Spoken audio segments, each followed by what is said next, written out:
Hello everyone, welcome in Agni Maths exam study.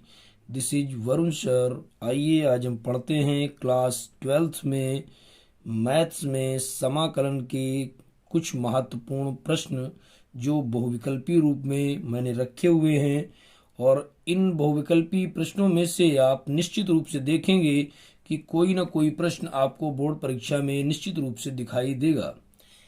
देखते हैं, इनमें से एक पहला क्वेश्चन दिया हुआ है हमको, निम्नलिखित में से समाकलन इंटीग्रेशन अंडर रूट में x माइनस 1/√x का होल स्क्वायर dx का मान ज्ञात करो। और यहाँ पर a b c d के रूप में 4 ऑप्शन भी दिए हुए हैं। तो अगर इसको देखते हैं, पहला क्वेश्चन यहाँ पे सॉल्व करते हैं। ये मैं सॉल्व कर रहा हूँ। पहला क्वेश्चन को लेता हूँ, इंटीग्रेशन का निशान लगा देता हूँ और अंडर रूट में जो लिखा हुआ है यहाँ पर हमारा under root x minus 1/√x का होल स्क्वायर और dx। अगर यहाँ पे मैं इस क्वेश्चन को देखूं, इंटीग्रेशन का निशान लगा देता हूँ और ये होल स्क्वायर लगा हुआ है जो हम पढ़ते थे ना कक्षा 8 में या आगे, a माइनस बी का होल स्क्वायर। तो जो पहला पद है उसका स्क्वायर करेंगे तो अंडर रूट का कोई भी पद होता है उसका स्क्वायर करते हैं तो ये अंडर रूट हट जाता है, तो ये हमारे पास आ जाएगा x। उसके बाद क्या होता है, प्लस दूसरा पद जो है उसका स्क्वायर कर दें तो 1 का स्क्वायर 1 होता है, हमको मालूम होगा। और रूट में x का स्क्वायर x होता है, ये भी कर लिया मैंने। अब माइनस लगाया तो माइनस लगा दिए और 2 के साथ गुणा, ये इन दोनों पद का गुणा करना होता है। तो इन दोनों पद का अगर आप गुणा करेंगे 2 गुणा रूट x और गुणे 1/√x, तो ये रूट x ऊपर नीचे कट जाता है और ये वो लगा हुआ है dx। अब आपके पास क्या बचता है यहाँ पर अगर देख लें तो इंटीग्रेशन बचा हमारे पास x प्लस 1/x और -2 और dx। अब इस पद का हमें समाकलन करना है, आराम से हम कर सकते हैं। x का समाकलन मतलब इंटीग्रेशन, इंटरेस्ट मतलब कुछ बढ़ना, तो x की घात बढ़ना। x की घात यहाँ पर कितनी है, 1 घात है ना, तो 1 जुड़ जाएगा ऊपर, तो ऊपर हो जाएगा x स्क्वायर और नीचे भी x स्क्वायर, इस नीचे भी 2 हो जाएगा। जितनी घात ऊपर रहेगी उतनी ही नीचे संख्या लेंगे। प्लस 1/x जो होता है, 1/x आपका जो होता है इसका इंटीग्रेशन होता है log mod x, तो इसका हो जाता है log x। और -2 है, इसको आप लिख सकते हैं -2 के साथ x जुड़ जाएगा प्लस c। तो इसको देखते हैं किस ऑप्शन में मिल रहा है हमारा, x²/2 मिल रहा है यहाँ पर भी, यहाँ पर -2x यहाँ पर केवल, और log x प्लस का यहाँ पर है। तो ये ऑप्शन केवल हमें सी में दिख रहा है, तो हम देखते ही सीधे ऑप्शन नंबर सी को टिक कर देंगे और ये हमारा फाइनली आंसर हो जाएगा। तो इस तरीके से इस बहुविकल्पी क्वेश्चन को आप आराम से कर सकते हैं। आगे देखेंगे, अगर क्वेश्चन नंबर 2 को देखें, ये भी समाकलन से संबंधित क्वेश्चन है, sin 3x dx। तो इस तरीके के सवाल को लगाने के लिए अगर हम यहाँ पे सॉल्व करके भी कर सकते हैं और डायरेक्ट इसका आंसर दे सकते हैं। डायरेक्ट आंसर कैसे दे सकते हैं आप, क्योंकि साइन x का समाकलन अगर यदि आपने याद किया है तो होता है माइनस कॉस एक्स। तो माइनस में कॉस एक्स का ऑप्शन अगर आप देख लें यहाँ पर है, नहीं है, यहाँ पर केवल है, लेकिन ये भी। और एक चीज यहाँ पर ये होती है कि समाकलन में जितना भी गुणांक होता है एक्स का वो नीचे आता है। तो नीचे 3 किस में आ रहा है, देखें आप इसमें, तो ये इसका ऑप्शन हो जाएगा। लेकिन अगर हम हल करके देखते हैं, बहुविकल्पी के रूप में है तो ये आपका आंसर हो जाता है। लेकिन अगर आप हल करना है तो यहाँ इंटीग्रेशन का निशान लगाते हैं और साइन 3x dx ले लिया मैंने। यहाँ पर मान लेते हैं, माना 3x को t मान लेते हैं, ठीक है। अब इसका अवकलन करना होता मुझे, तो 3dx बराबर dt, या इसको कह सकते हैं dx बराबर dt/3। तो हम इस dx की जगह क्या लिख सकते हैं, dt/3। तो इसको हम आगे कर लेते हैं, किसको, 1/3 ये वाला, और अंदर लिख देते हैं इंटीग्रेशन साइन t और dt। अब साइन का समाकलन मुझे करना है, साइन का समाकलन मुझे मालूम होना चाहिए, 1/3 साइन का समाकलन होता है माइनस कॉस टी, ठीक है ना, और प्लस सी। अब वैल्यू रख देते हैं 1/, ये माइनस आगे कर लेते हैं, -1/3 और कॉस और टी मैंने किसको माना था 3x को, तो यहाँ लिख देते हैं कॉस है, सॉरी ये कॉस 3x और प्लस सी। तो ये ऑप्शन आपको कहाँ मिलता है, सी नंबर में। तो अब देखते ही ऑप्शन सी को क्लिक कर देंगे। आगे अगर बढ़ते हैं इसी क्रम में क्वेश्चन नंबर तीसरे को देखते हैं हम। क्वेश्चन नंबर तीसरा हमको दिया हुआ है समाकलन कॉट 6x dx का मान ज्ञात करना। बिल्कुल इसी तरीके का सवाल है, इसको भी हम सॉल्व करेंगे। क्या लेंगे यहाँ पर, इंटीग्रेशन कॉट 6x dx ले लेंगे। अब इसमें भी वही काम करते हैं, इसमें भी मान लेते हैं, माना 6x बराबर t मान लेते हैं, तो 6 dx बराबर dt हो जाता है, या हमारे पास है dx, तो dx बराबर हो जाता है dt अपॉन 6। तो अपॉन 6 को इधर ले आएंगे, कहाँ पे आगे 1/6 और इंटीग्रेशन कॉट, और 6 की जगह पर क्या लेना है मुझे, t, कॉट t और dt। अब काट का समाकलन आपको याद होना चाहिए। काट का समाकलन क्या होता है, इसका समाकलन होता है 1/6 बना रहा, और इसका समाकलन होता है log mod sin x, log mod sin x। यहाँ पर t है तो log mod sin t हो जाएगा। ठीक है, इसको साफ साफ लिख सकते हैं 1/6 log और साइन, और टी हमने क्या माना था, टी माना था 6x को, प्लस सी। ऑप्शन देख लेते हैं, 1/6 log 6x प्लस सी, पहले ही ऑप्शन पे मिल रहा है, तो आपका ये आंसर आ गया है, और ये ऑप्शन नंबर ए को आप क्लिक कर देंगे, ये इसका आंसर हो गया। आगे अगर इसी क्रम में आप बढ़ जाते हैं तो क्वेश्चन नंबर 4 को देख लेते हैं। अच्छा सवाल दिया हुआ है, समाकलन दिया हुआ है हमको, सॉल्व करते हैं। समाकलन 1/sin square x into cos square x dx का मान ज्ञात करना है। 4 ऑप्शन दिए हुए हैं, सॉल्व को यदि हम नोट कर लेते हैं, 1/sin square x into cos square x dx। यहाँ पर देखें तो आपकी डायरेक्टली स्क्वायर वाले पदों का समाकलन आप नहीं कर पाते हैं, उनको तोड़कर बनाते हैं। तो यहाँ पर हम क्या कर सकते हैं, 1 जो दिया हुआ है ना, ये सर्वसमीक्षा हाई स्कूल में जो हमने पढ़ रखी थी, sine square theta plus cos square theta बराबर 1। लेकिन यहाँ पर x है नीचे, तो इसको x के रूप में कन्वर्ट कर लेंगे। यहाँ पर लिख देंगे 1 की जगह पर sine square x plus cos square x बटे sine square x into cos square x dx। इसको यदि हम तोड़ लें तो इसको हम लिख सकते हैं साइन स्क्वायर एक्स बटा sign square x into cos square x, और यहाँ पर बीच में प्लस लगा दें, और इसको लिख सकते हैं हम कॉस स्क्वायर एक्स बटा sign square x into cos square x. इस तरीके से हम लिख सकते हैं, और ये dx है हमारा।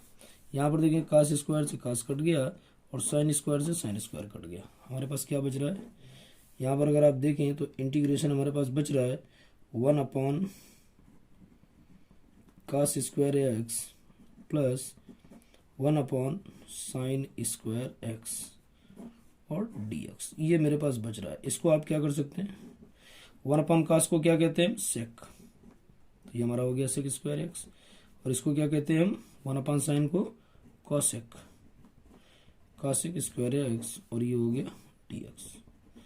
अब आपने यदि देखें समाकलन पढ़ रखा है, तो समाकलन का फार्मूला होता है sine square sec square x का होता है आपका 10x,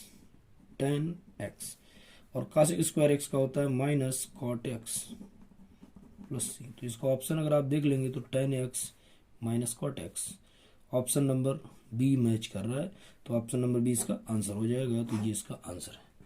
तो इस तरीके से 4 क्वेश्चनों को मैंने कंप्लीट कर दिया है आपका। यदि आप लोगों की समझ में आ रहा है तो इसको लाइक व शेयर अवश्य करें, जिससे अन्य छात्र जो बोर्ड परीक्षा से संबंधित हैं उनको लाभ मिल सके, और जो लोग नए हैं मेरे चैनल पर वो इसको सब्सक्राइब अवश्य कर लें। आगे बढ़ते हैं, क्वेश्चन नंबर 5वें को हम सॉल्व करेंगे।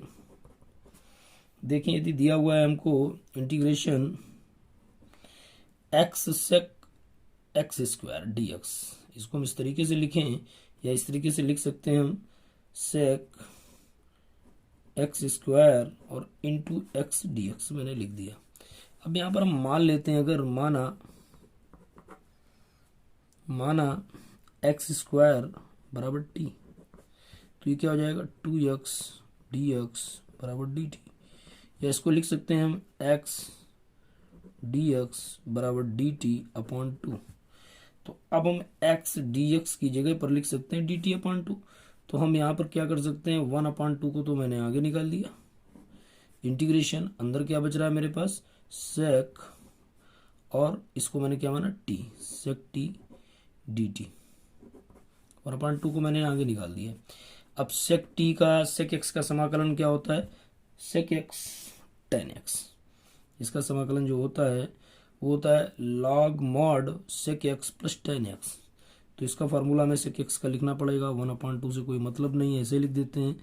इसका समाकलन करते हैं तो होता है लॉग मॉड या ब्रैकेट में सेक टी प्लस टेन टी और प्लस सी। अब इसकी वैल्यू रख देते हैं 1/2 और अंदर है लॉग सेक, अब आपने टी किसको माना था एक्स स्क्वायर को, तो लॉग ब्रैकेट में sec x square plus 10 T की जगह क्या करेंगे एक्स स्क्वायर, ये और प्लस सी। और ये ऑप्शन देख लें आप 1/2 और log sec x square plus 10 x square, तो ये ऑप्शन मुझे सी दिख रहा है। यहाँ पर ऑप्शन नंबर सी आपका बिल्कुल सही ऑप्शन है, तो ये इसका आंसर हो जाता है। आगे बढ़ते हैं इसी क्रम में क्वेश्चन नंबर 6 को देखते हैं। क्वेश्चन नंबर 6 भी एक अच्छा क्वेश्चन है। दिया हुआ हमको कास स्क्वायर एक्स का समाकलन करिए, निम्नलिखित में से समाकलन इतने का सही मान है, और मैंने 4 ऑप्शन दे रखे हैं। इसको सॉल्व करते हैं। Integration cos square x d x, इसके लिए भी आपको हाई स्कूल के जो फार्मूले थे उन पर एक बार जाना होगा। यहाँ पर यदि मैं सूत्र की बात करूँ तो कास्ट, इसका फार्मूला आपने पढ़ रखा था हाई स्कूल में, कास 2x बराबर 2 कास स्क्वायर एक्स माइनस 1। मुझे मान चाहिए कास स्क्वायर एक्स का केवल, तो कास स्क्वायर एक्स यहाँ पे रखो, बाकी उठा के इधर लाओ, तो -1 पहले आ जाएगा, क्या आ जाएगा 1 प्लस कॉस 2x, और ये 2 जो है ये वाला 2 बाई में आ जाएगा, बराबर आ गया हमारा कास स्क्वायर एक्स। तो इस कास स्क्वायर एक्स की जगह पर ये हम रख सकते हैं, रख देते हैं यहाँ पर, ये हो जाता है हमारा, और ये जो बाई 2 है ना इसको बाहर निकाल देते हैं हम 1/2, और अंदर हम लिख लेंगे 1 प्लस कॉस 2x और dx। अब इसका अगर हम समाकलन करते हैं तो 1/2 ऐसा ही बना रहा, और अंदर हमें मालूम है 1 का समाकलन क्या होता है, 1 का समाकलन होता है x, और कास का आपने पढ़ रखा है समाकलन प्लस होता है कास का, और कास का हो जाएगा साइन 2x, और आपको मालूम है कि जो भी 2 यहाँ पर या 3 गुणांक होता है कुछ भी वो नीचे आ जाता है, तो 2 ये नीचे कर लेंगे, और यहाँ से आपका सवाल ही सॉल्व हो जाता है। प्लस सी लगा देते हैं। अगर इसमें 2 का अंदर गुणा कर दे तो आ जाएगा x/2 प्लस साइन 2x, और नीचे 2 दूना 4 और प्लस सी। ऑप्शन जरा चेक कर लेंगे तो x/2 का ये है फार्मूला, और 1/4 साइन 2x प्लस सी, तो इसका ऑप्शन नंबर ए मैच कर रहा है, तो इसके हम ए पर टिक कर देंगे और ये इसका सही आंसर हो जाएगा। इसी क्रम में एक क्वेश्चन और भी मैंने महत्वपूर्ण ले रखा है, उसको समझने का प्रयास आप करेंगे। यहाँ से देखें, अगर दिया हुआ समाकलन √1 प्लस साइन 2x dx का मान है। इस सवाल को सॉल्व करने के लिए हम इसको नोट कर लेते हैं। इंटीग्रेशन अंडर रूट में 1 प्लस साइन 2x और dx। अगर आप देखें तो ये अंडर रूट में है और आंसर सारे हैं विदाउट रूट के हैं, उसमें रूट नहीं है, तो हम कोई तरीके से इस रूट को अगर हटा दें तो सवाल लगने में थोड़ी सी सुविधा हो जाएगी। तो इसको करने के लिए एक ऑप्शन हमें दिख रहा है, क्या ऑप्शन, कि यदि हमने फिर वही सर्वसमीका की प्रयोग होगी हाई स्कूल की, 1 का मान होता है sine square x plus cos square x. तो यहाँ पर रख सकते हैं 1 की जगह पर आप sign square x plus cos square x और प्लस साइन 2x की जगह पर रख सकते हैं 2 sine x into cos x, और उसके बाद आप लगा सकते हैं dx। इतनी प्रोसेस हमारी कंप्लीट हो गई। मैंने इसका फार्मूला ये रखा और 1 की जगह पर ये रखा, लेकिन इसका एक रूप और भी चेंज हो गया। मैं यहाँ पर से तो अंडर रूट हटाना चाहता था, लेकिन ये होल स्क्वायर बन चुका है। किसका होल स्क्वायर बन गया है? अगर आप देखें तो ये अंडर रूट में बन गया हमारे पास A square plus B square plus 2ab। ये फार्मूला बन गया हमारे पास sine x plus cos x का होल स्क्वायर। अब आपको मालूम होना चाहिए कि कोई भी अंडर रूट का पद होता है उसका मतलब उसकी घात आधी, ये आधी और ये होल स्क्वायर। तो 2 से 2 कट जाएगा और एक घात होगी तो अंडर रूट हट जाएगा। ये आप समझ सकते हैं कोई भी अंडर रूट के अंदर अगर पद स्क्वायर में है तो वो अंडर रूट से बाहर आ जाता है। तो यहाँ से ये अंडर रूट से बाहर आ जाएगा और इसको हम लिख पाएंगे sign x plus cos x dx। अब इसको यदि आप समाकलन कर लेते हैं तो साइन एक्स का समाकलन आप लोगों ने पढ़ रखा है, क्या होता है माइनस कॉस एक्स, और कॉस एक्स का समाकलन आप लोगों ने पढ़ रखा है, क्या होता है प्लस साइन एक्स और प्लस सी। अगर आप क्रम से रख दें तो आगे देखें तो साइन है और कॉस निगेटिव नहीं है, तो अगर इसमें हम साइन को आगे कर लें प्लस का है तो ये साइन एक्स और माइनस का cos x plus C. Option अगर चेक कर लें तो sine x minus cos x plus C, ये आपका ऑप्शन नंबर बी टिक कर देता हूँ, जो इसका बिल्कुल सही आंसर है। तो इस तरीके से मैंने देखिए 7 बहुत ही महत्वपूर्ण क्वेश्चन आपको समझाने का पूरा प्रयास किया है, और इन 7 को आप तैयार कर लेते हैं तो निश्चित रूप से आपके बोर्ड परीक्षा में अच्छे अंक आना तय है। जय हिंद, वंदे मातरम।